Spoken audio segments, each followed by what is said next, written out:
How to properly use your back when using a rowing machine. This is an essential element, and today I answer this question in a video. I will even invite you to follow me during a short exercise sequence that will allow you to feel the same things as I do at the same moment. We will start at the back. Here, the first thing you need to know is how to position your body in the rear position. So the first placement of the body will be the shoulders as high as possible, the body engaged, the chest up, and the back here we try to keep it as flat as possible, as little arched as possible.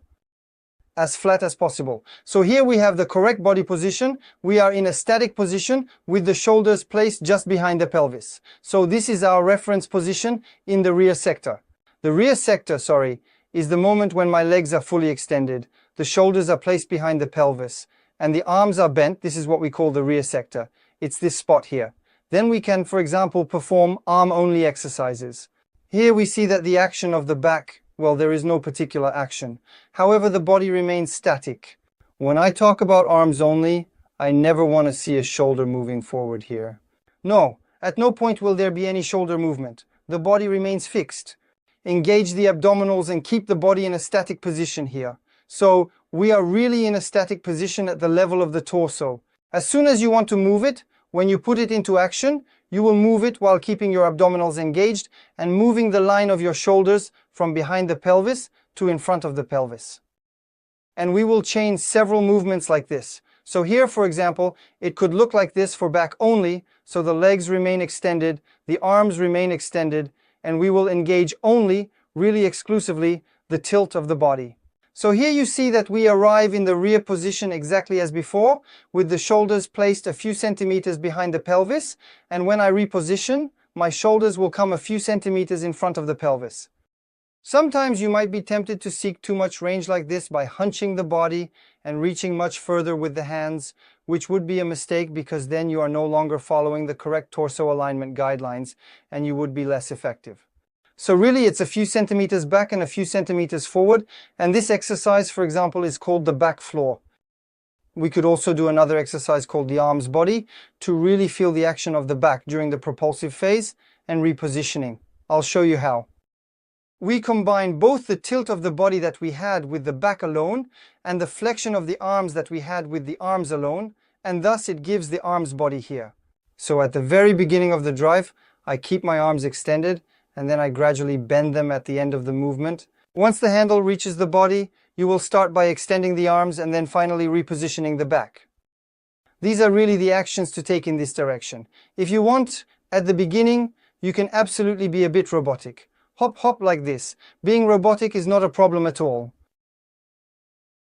Since you have to go through phases of exaggeration, this is absolutely normal. When we talk about the back, we have the rear sector, but we also have the front sector.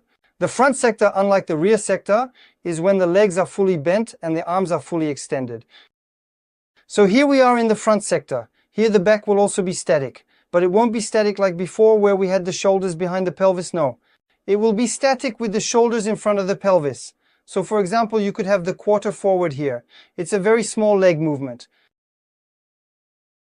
We are working on the catch phase, and here, focus on the placement of your back. You see my shoulders are in front of the pelvis. Or if you are not very flexible at the posterior hinge, your shoulders are at least above the pelvis, but never behind. If they are behind the pelvis, you will find yourself in a situation like this. Even if your abdominals are engaged, you are in this situation. And so, you have no range of motion at all, zero range, and therefore no efficiency in your rowing movement. By the way, for all those who have small rowing machines, most of the time, your handle will hit the front casing. There are ranges of rowing machines. I've tested many rowing machines on my channel. You'll see which ones I'm talking about. And in fact, inevitably, you are forced to row like this in front to avoid hitting the casing. Except that from a technical point of view, it's completely wrong. You are not using the full range of motion and therefore unfortunately missing out on all the benefits of using the rowing machine, as you should reach the forward position with the shoulders placed in front of the pelvis and the hands reaching far forward. So, if one day someone recommends a rowing machine to you in a store, show them this video so they understand what you're talking about, because it might seem like you're speaking Chinese to them. They won't understand why you can't perform a full movement on the tiny rowing machine they're offering you, even though it seems like a great deal. There you go. So now that we've seen that, we're going to move on to some exercises. We will do 1 minute of arms, 1 minute of back, 1 minute of arms and body. The exercises we have done, the ones we have seen together, I really invite you to do them at the same time as me, so that you can feel what I feel, as I will share it with you exactly at the same time. So, feet in the footrests, you don't have to set it to a high resistance, just a standard resistance. I'm at 4 out of 10, which is more than enough for me. I could even be at 1 without any problem. We position ourselves in the rear sector. Rear position, legs extended, shoulders placed behind the pelvis, handle placed under the chest, here, and we start with arms only. 1 minute of arms only. Since this class is really focused on the position of the back, I want you to concentrate on the back. What do you feel? You feel that you are engaging your abdominals. And if you don't feel it, you just need to puff out your chest a bit more, bring your shoulders slightly behind your pelvis, and pull in your stomach just a little, slightly your stomach. And there you felt it. We are really working the abdominals. You can feel that the body is fixed. And as I mentioned at the beginning of the video, at no point do we move the shoulders like this, for example, no, or at no point do we start to bring the back forward. The body remains fixed and we work on our abdominal muscles in a static position. In this exercise, our core muscles are engaged. That's perfect, great. So this is a very common exercise which comes up very often, this exercise of the arms alone. Then next, we will row using only the back. So we did just the arms, now we do just the back. So at the beginning, it's normal not to feel support with your back. Since we were using only the arms before, the wheel has gained some speed, and now, from this point on, you should start to feel the support. And so here, I want you to feel the tilt. Forward, in front of the pelvis, then the tilt backward from the line of the shoulders. She moves forward, then backward with an engaged body, and you can feel that just this alone already helps to move the wheel forward. So, imagine that on the rowing machine, a significant percentage of the propulsion, between 15 and 30%, according to studies, is said to come from the body. So you might say, I don't feel like I'm putting 30% of my effort with my body. Yes, but when you're in full range, in a large movement, it actually adds amplitude to the rear position. Combined with the addition of the legs and arms, I can assure you that the back, the placement of the back, makes a big difference in the acceleration phase in length. Next, we will bring the arms and body back into play now. So we said arms and body, meaning the arms and the back. Earlier, we had really only used the arms and then just the back. Now this time we have the arms and back engaging. Breathe out well. Impeccable. And so just try to coordinate one thing well, which is when I will bend my arms, and conversely, when I will extend my arms in relation to the placement of the back, obviously. So it's the back first, then the arms bend, and then the back stays engaged while the arms extend. Try to conceptualize this, you'll see. It's not that obvious. We did the rear sector, doing the front sector.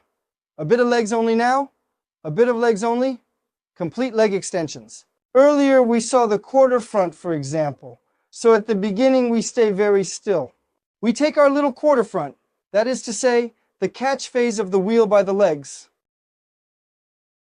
And then we fully extend the legs and feel that our body is static with a shoulder line placed in front of the pelvis, and at no point is there an opening movement of the body. If you do this, you are already almost in legs and back. Okay? So no, legs only, arms towards the front, no shoulder line movement at all. Well, obviously it can move. It will move a little bit, but in any case, I don't want it to be intentional. No pulling action. And from there, now we are going to do legs and back. This one. So this time with legs and back, we have a real action of opening the body. Feel the difference later between the back alone. We were saying, okay, I feel the position of my body in the front sector and rear sector of the pelvis. And there, in legs and back, the acceleration that the back provides at the end of the leg extension is just enormous. This little body movement, which is very often forgotten, both in the rear sector opening and in the closing, the repositioning is extremely important for your session efficiency. But whatever your goal, we are not all Olympic champions. I, for one, am not and never will be. On the other hand, if I want to enjoy myself on a wall, if I want to stay in shape, maintain myself, etc., if I don't do that, I lose a lot of things. Just this small body movement. That's why this video is essential. And then, in length, now. How good does it feel to bend the arms? So, when we are in length, the back goes through several phases. A phase where he will transmit the support of the legs and remain fixed with the shoulder line in front of the pelvis in the front sector.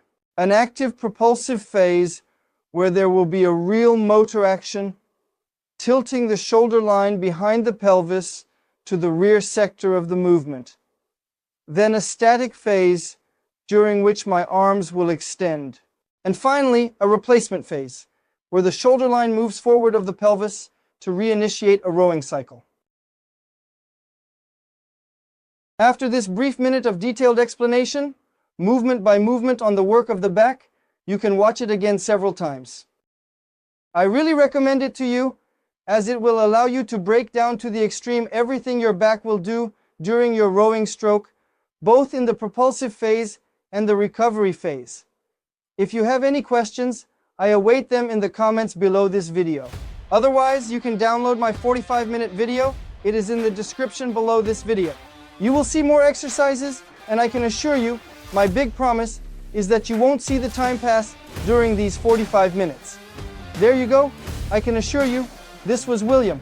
It was a pleasure to meet you on this video. Lace up your shoes, turn on the screen, and row in the air. Ciao!